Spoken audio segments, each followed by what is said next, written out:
Hey, welcome back. I'm glad that the first video didn't scare you away. In fact, I was really surprised to see that anybody watched it. And not only watched it, a lot of people watched it all the way through. And so first off, thank you to those who watched it. There were, I would have been happy if 2 people watched, and there were over 100. So I'm a little shocked at how well that did. But I wanted to do a follow-up to that video. I got the active foam cannon and received it, and it is awesome. I love the way that they designed this.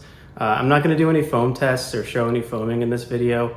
We'll leave that one to Jeff Franklin over at Improved Garage or Mike over at Cars with Keeve. I'll put the links in the description.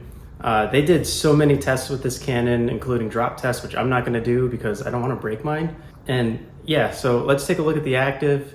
I wasn't originally planning on making this video. There were a lot of things in here that were surprising to me. They were good surprises. Nothing that I felt was, like, oh, this is so cheap. I think this is probably the best built foam cannon for the price. So let's go ahead and take a look at it.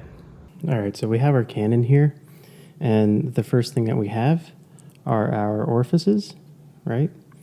And what I noticed right away, they come with little O-rings on there.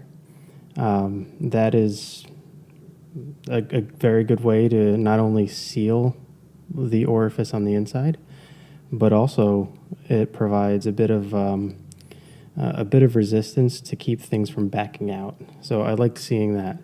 And the fact that this comes with all of the orifices that you need for your different pressure washer setups, it's fantastic. So we'll put those aside real quick. And they come, right now it comes installed with the 1.25. I have, let's see here, a 1.35, a 1.45, and a 1.1 orifice nozzle. So that comes with it. You don't even have to order anything else. So if you have an Active 2.0, I believe they recommend the 1.35 and the 1.45 if you have the Active 2.3. So right away, when you pick up the bottle, we can see that it's very well balanced, right? So even if this is full of liquid, that'll only help its case. The bottle is short and it is wide at the base, so that helps with keeping everything stable. So up next, if we take a look at the tip here, it is rubberized. I don't know who gets that close to a car, but really I think this is just a nice touch. Active is normally really creative with their colors, I feel. And they do color coordination really well. If you look at the yellow on here, the yellow on the 2.0 and the grays, the tint on the bottle, and I even have the active gun right here. A little beat, but gets a lot of usage. So really impressed with what we're seeing there. And then you pick up the bottle, and right away you see that the ball is free to move around. So if we hold it like this, we'll be drawing from the bottom. Hold it this way, we'll be drawing from the bottom still. That's a really good thing that Active did. I'm happy that they picked up on that. And we will turn this.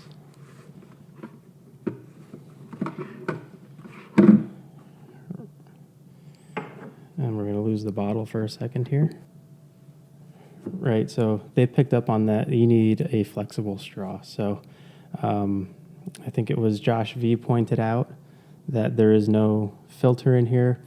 But as I pointed out in my previous video, and it's apparent on this one too, there's a very small orifice down on the inside here. So, if something does go up the straw, it will most likely get clogged up right in there. This is just a competitor's kit. This was the original straw that came in it. This is the weighted ball, as you can see. Not very flexible. It's a little chilly in the garage right now. We're sitting at 58 degrees Fahrenheit. This doesn't move around in the bottle very easily. Kind of defeats the whole purpose of having a weight on there anyway. The next part that I wanted to go over were the check valves. I mentioned in my previous video that in order for Active to not vacuum, they said that they they prevented the spilling of liquid out of here, right? So if we turn this over, no water will come out. And that's because of these check valves up here. These two little, I'm gonna take the ball, or the bottle off for a second here so that we're not banging that ball around. If you look at the top, there's the two black dots, right? Those are little rubber inserts for the check valves. And like I said earlier, what they do is they let air in, but nothing back out. Now, there's something that I caught on here. It showed that Active was really paying attention, right? So the first off is that we see that Active went for, your typical helix design here for your threads. On the MJJC, you have a quick connect cap, right? On here, we just have typical threads. There's only one entry point for your threads. So, no matter what my orientation is, it's always going to screw on in the same way. And the first thing that I see about the threads, they're nice and beefy. They're going to take a while to wear out. And, there was a trade-off there.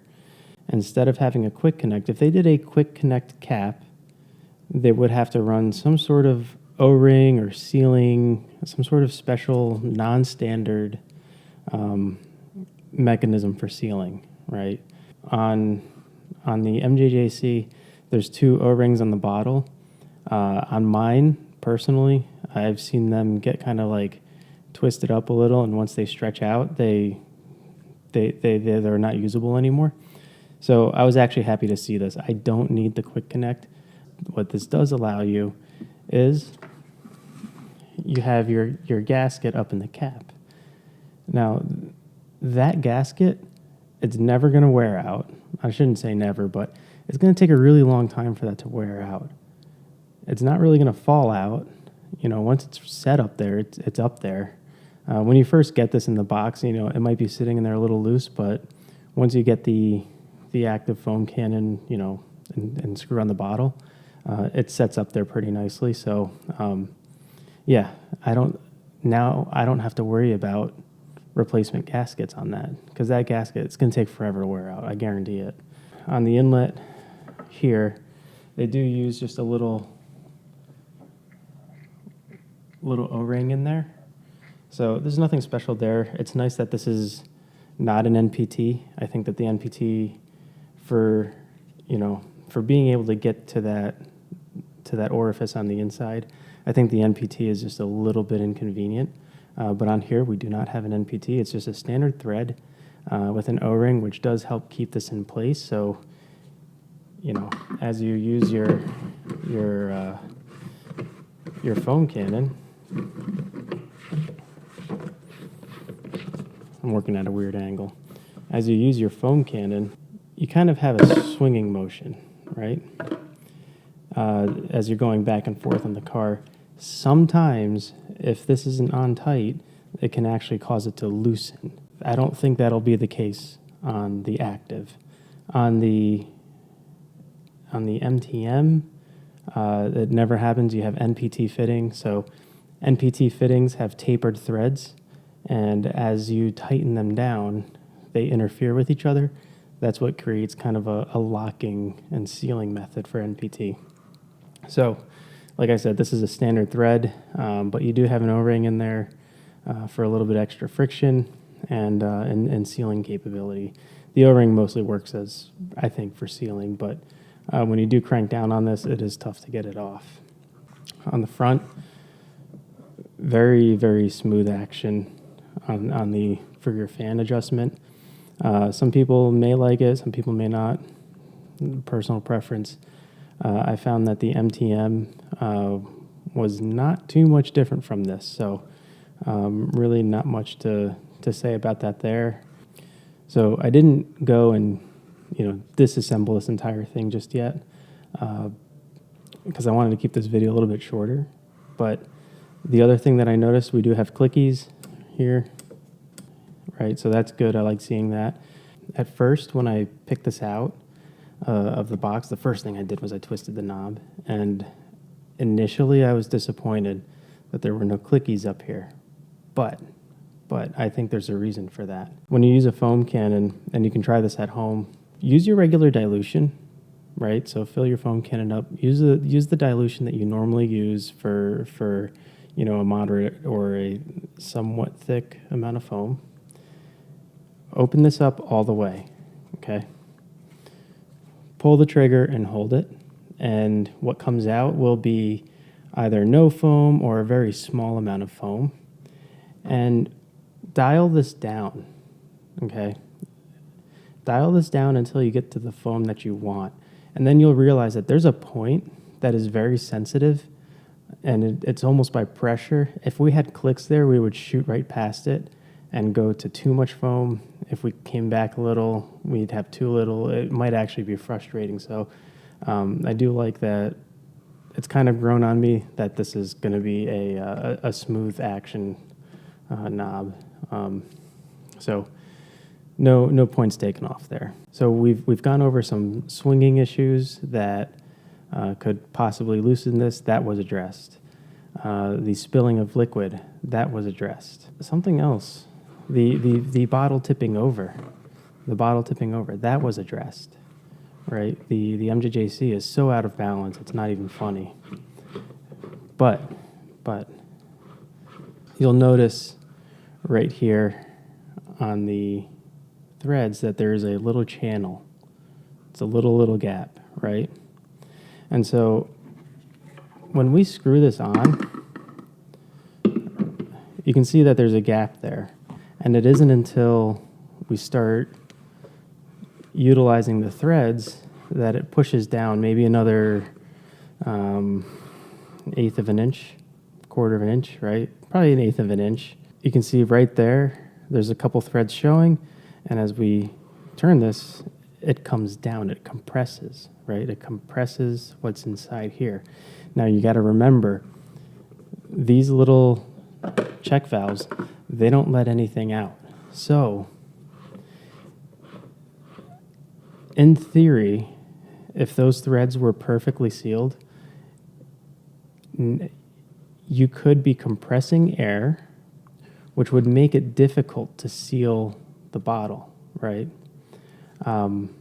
So what Active did, and this is why I appreciate their design philosophies and their products, what Active did was they put a little channel here, right? So as we screw this down, as we screw the top down, there is air being pushed out through that little channel and exiting out here, right? So that, one, it's easier to seat the bottle, right? In the event that, for whatever reason, that inside orifice here, if that's not going out to atmosphere and it's sealed off, we would have issues, if it was blocked, right? Potentially. Not saying there would be, but potentially. On the off chance that all of our threads happen to seal. Because what happens is when you compress like this, it'll lift the lid just a little bit, and start, touching up against the threads, right? And possibly creating a seal, but very unlikely, but it could happen. And Active thought about that. And the other thing that the reason that they need to have that is if in the event that you do create a seal, you have to remember these check valves, they only let air in, they don't let it out. So as you're pushing this down, if they were to compress, there's also the possibility that you could pop out the little check valves. I emailed Active. They haven't gotten back to me yet on whether those actually did pop out. I was really curious to know if that channel and that thread design, if that was a product of testing, or if it was just, we already knew that this could be a potential issue, so we're going to design around it. So I was really happy to see that. Active, I think they hit it out of the park with this one. I think that this is a for the price that we're paying, you know, right at that, I think it's $85 compared to the MJJC, compared to the MTM. This addresses a lot of issues, right? I mean, wide mouth bottle, it's stable. This is a nice fitting. You have stainless steel up here. It looks great. Yeah, I don't have any complaints about this. I think this is going to be a great product. I can't wait to use it on the car. You can see I have my 2.0 here. I'm up on the shelf. My 2.0 has lasted me, I think we have over a year of usage on it, you know, several washes a week, and I've not had any issues with it. You know, one more thing that I want to mention about Active is, you know, some people do have issues with the Active 2.0, and, you know, I myself, like I said, I haven't really had any, but on the Active gun, I had one of the earlier revisions that had a sticky trigger, and honestly, I emailed them, and I think within a week they had a new one at my doorstep, right? One of the new revision ones, and that was that. Like that's it. There was no drama. They were like, "Yep, you definitely have an issue. Send it back, and we'll send you a new one." So the new one was on its way really fast. Yeah, I have no complaints about Active as a company. I think they're one of the companies that really thinks about their products and their users. I think we can see that just in how their products are designed. So yeah, I really can't wait to get to use this. You may see this make an appearance in future videos while I am foaming, but when it comes to the foamer itself, you know, you can check out Cars with Keeve and Improved Garage for reviews about the foamability of this. So thank you for watching. Appreciate you coming here as always. I think that this is a great product. It's very well made. Thank you for tuning in, watching the last one. If you have any questions, just post it in the comments. I want to know, is this working out for you? Is this living up to what I'm seeing here? Or is it falling apart? Is there something you don't like about it? We talked about a lot of orifices last video. So, and I think Keeve and Jeff did a really good job figuring out where this lies in terms of how much foam it puts out. Just get your PIRs right, and I think you'll be a lot happier. But let me know, right, what's going on and how you're liking this. So on our next video, I do intend to have another deep dive into a topic.